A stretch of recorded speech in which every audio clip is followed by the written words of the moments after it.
I'm 29 now, but this happened when I was 25, back when I thought solo camping was the best way to reset.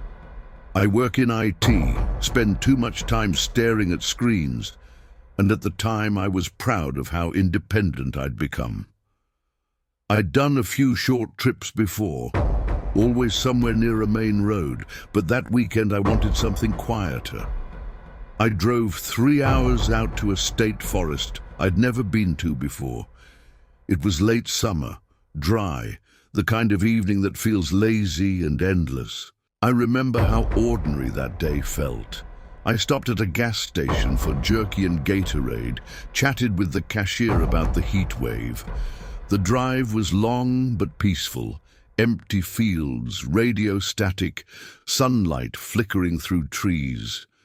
When I finally found the dirt path that led to the campsite, there was no one around. I pitched my small tent near a creek, collected some firewood, and made instant noodles on my camping stove. It felt good, quiet, calm. I journaled for a while, wrote about how proud I was of being alone and self-sufficient. Around sunset, I lit a small fire and just watched the sky turn orange. It started with voices, faint, somewhere off in the trees behind me. At first I thought it was just echoes, the way sound carries through the forest at night. But as the sky got darker, the voices got clearer. 2 men, maybe more, talking low, sometimes laughing. I told myself it was another group camping nearby, even though I hadn't seen another car for miles. Still, I couldn't shake the feeling that the laughter sounded wrong, like it was closer 1 minute, farther the next.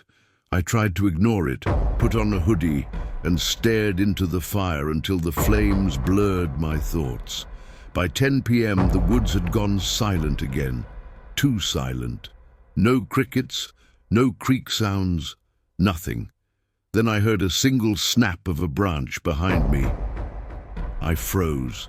I had my flashlight beside me and clicked it on, aiming it toward the sound.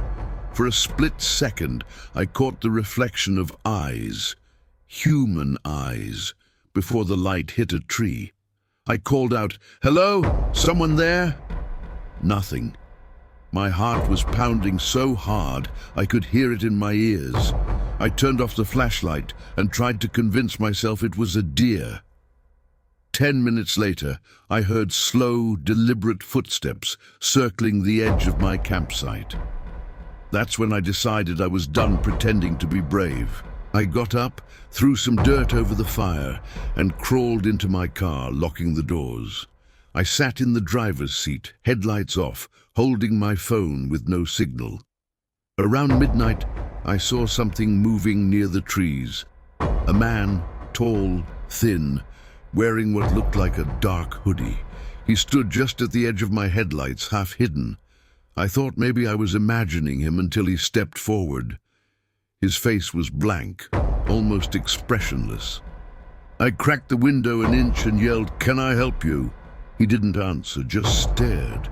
Then in a calm voice he said, "Didn't mean to scare you."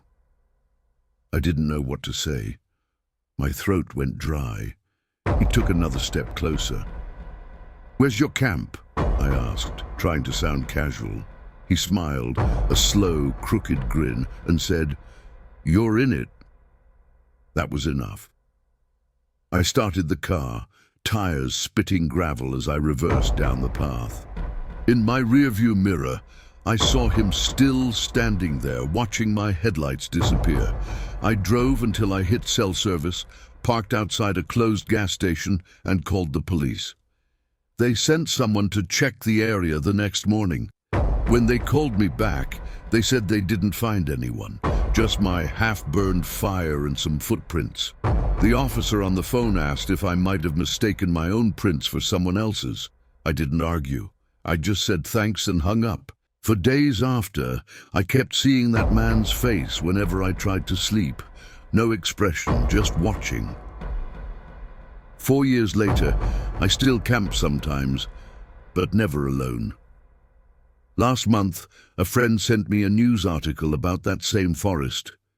It said police had discovered an illegal campsite deep inside, filled with stolen gear, food wrappers and clothes, some of them women's. The article didn't say how long it had been there, only that the place appeared lived in. When I looked at the photos, I recognized something near the ashes of a fire pit, a burned spiral notebook, the same brand as the one I left behind that night.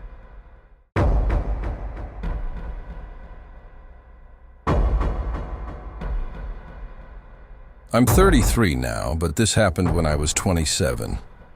I'd just gotten out of a long relationship and wanted time alone, somewhere quiet to think. I rented a small campsite near a lake in northern Minnesota for a weekend, a place that advertised complete solitude. It was late September, the air crisp, the trees turning red and gold. I'd brought my kayak, some simple food, and a stack of books I never actually opened. That first day was peaceful. I paddled out on the lake, watched loons dive under the water, cooked some soup over my small stove. There was another cabin across the lake, older, darker, half hidden by trees. I could barely see it through the mist. At one point, I noticed a figure standing near its porch, maybe hanging clothes or stacking wood.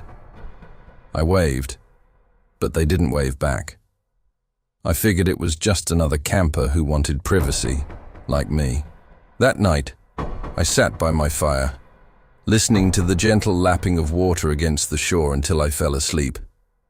Around 2 a.m., I woke up to the sound of paddling, slow, steady, deliberate. I peeked out of my tent and saw a small boat halfway across the lake. There was a lantern at its front, the dim yellow light flickering across the water. I couldn't see the person, just a silhouette moving smoothly toward my side. I told myself it was someone fishing late, maybe another camper unable to sleep. But the sound didn't fade. It stopped, suddenly, right in the middle of the lake. Then the light went out. The next morning, I looked for any sign of a boat, but the water was still. I spent the day trying to shake off the unease, hiking along the shoreline, reading, pretending I wasn't spooked. That evening, as the sun dipped, I noticed smoke rising from the old cabin across the lake. Someone was definitely there. Around dusk, I heard faint music, an old country song, scratchy and distant, like it was playing from a record. The sound drifted across the lake, echoing just enough to feel unreal. Later, when the music stopped, I heard something else. The soft scrape of a boat dragging onto shore. This time, it was my shore. I turned off my lantern and crouched inside the tent, heart hammering. I heard slow footsteps on gravel, and then a low voice. "You out here alone?" I froze. I didn't answer. After a long silence, the voice said again, closer this time, "Didn't mean to scare you." My hand was shaking so hard I could barely unzip the tent quietly. I slipped out the back, grabbed my keys from the folding chair, and sprinted toward my car. I didn't even turn on the flashlight. I just ran in the dark. Behind me, I heard splashing, someone moving fast through the shallow water. I jumped into the car, started it, and sped down the dirt road, the sound of gravel clattering under the tires like gunfire. I stopped at a ranger station a few miles away. The officer on duty looked tired but concerned. He said no one had rented that cabin for months. It was supposed to be boarded up. They checked the area the next morning and found fresh footprints along the lake and drag marks leading to a small boat. Inside the cabin, they found only an old lantern, a radio, and a sleeping bag that didn't belong to the Park Service. It's been 6 years, and I still can't hear water at night without thinking of that slow, rhythmic paddling. Sometimes, when I close my eyes I can almost hear the scrape of the boat hitting shore, followed by that same voice, soft and deliberate, asking the question that keeps me awake even now. "You out here alone?"